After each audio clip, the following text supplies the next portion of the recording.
शुभ हस्ते त्यांना या ठिकाणी ही आपण किट देऊ. नवाडे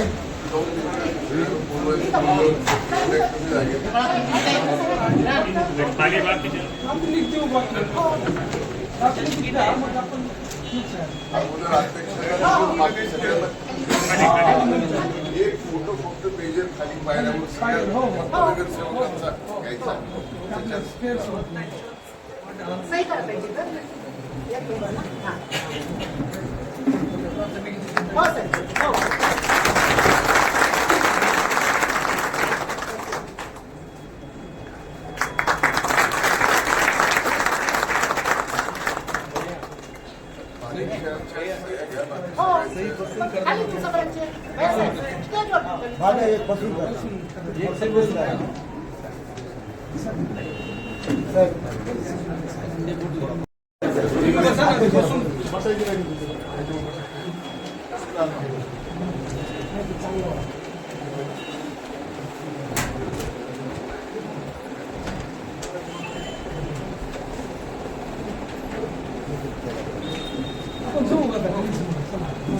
राहिले तर थांबा.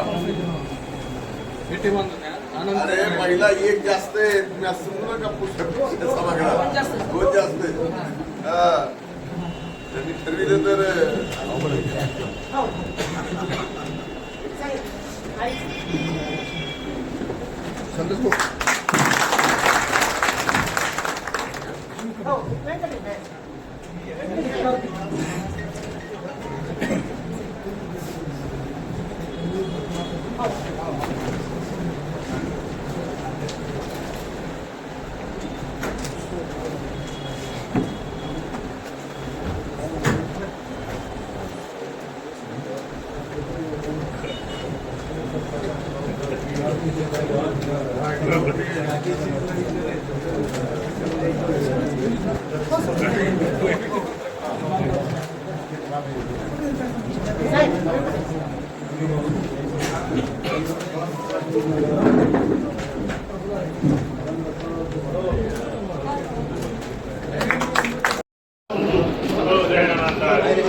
अगदी काही क्षणांमध्येच या ठिकाणी माननीय आमदार श्री धनंजयजी मुंडे साहेब यांच्यासह परळी नगर परिषदेच्या नवनिर्वाचित नगराध्यक्षा माननीय सौभाग्यवती पद्मश्री बाजीराव धर्माधिकारी त्याचबरोबर सर्वच नगरसेवक महोदय यांचं आगमन या ठिकाणी होईल.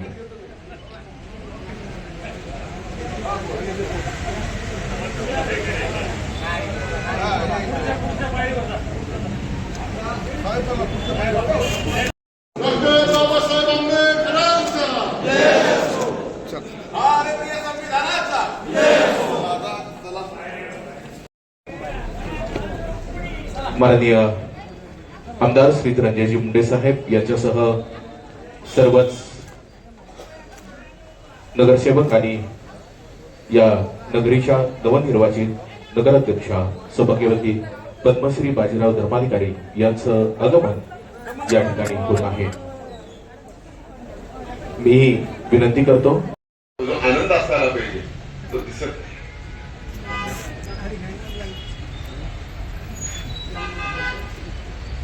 ये रिजर्वेशन का मजा है.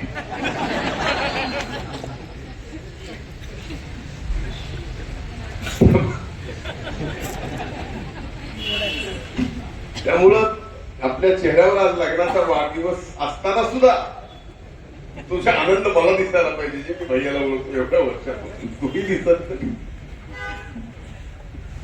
भैया काळजी करू नका. सगळं तुम्हाला सगळ्यालाच बघायचं आणि भविष्यात सुद्धा आता इथून पुढे जे काही स्वप्न बघायला लागले पुढच्या निवडणुकीची म्हणजे ग्रामीण भागातल्या जिल्हा परिषद पंचायत समिती तिथे सदस्यपतीमधूनच आपली ओळख होणार असे रिझर्वेशन पडले.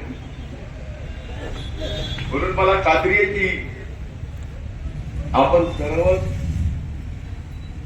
परळी शहरातल्या एकाही नागरिकांचा विश्वास तोडणार नाही एवढं चांगलं काम आपण करू. या निवडणुकीमध्ये काही उमेदवार पडले महायुतीचे, काही पक्षाचे आले, काही अपक्ष आले. मजेशीर झाली, म्हणजे निवडणूक म्हणजे मजेशीर झाली. काही जणांना वाटत होतं आलूच आहे, ते कसं झालं काय झालं माहित व्यंकटेशलाच माहित असतं, मला काय माहित. हे मी आपल्याला सांगतो की इतकी चांगली नगर परिषद चालून दाखवू. प्रत्येक बैठकीच्या अगोदर मी किंवा ताई स्वतः या ठिकाणी नगरसेवकांची बैठक घेऊ. जे विषय असतील ते विषय अगोदरच आदल्या दिवशी वाचून त्या संदर्भातले निर्णय तिथंच होतील. सभागृहात जायचं, त्याची घोषणा करायची आणि पुढे लगेच काम.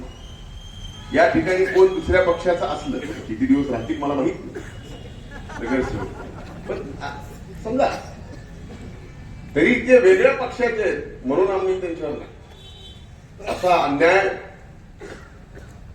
कादरबाई नाही होता. त्यामुळे तीच चिंता तुम्ही करू नका. शेवटी वायबाप जनतेने कोल दिलाय तो सगळ्याला. एकदा आपण निवडून आलो की ज्यांनी मतदान केलंय त्याचेच फक्त प्रतिनिधी नसतो, ज्यांनी मतदान नाही केलं त्याचे सुद्धा आपण प्रतिनिधी असतो. याची जाणीव आपण या ठिकाणी ठेवून काम करायचं आहे. आणि मला खात्री आहे की इतिहासात आज ही जी 2025 ची कौन्सिल बसली आहे, 2025 ची कौन्सिल निवडणुकीची ही कौन्सिल इतिहासात नाव करेल एवढं चांगलं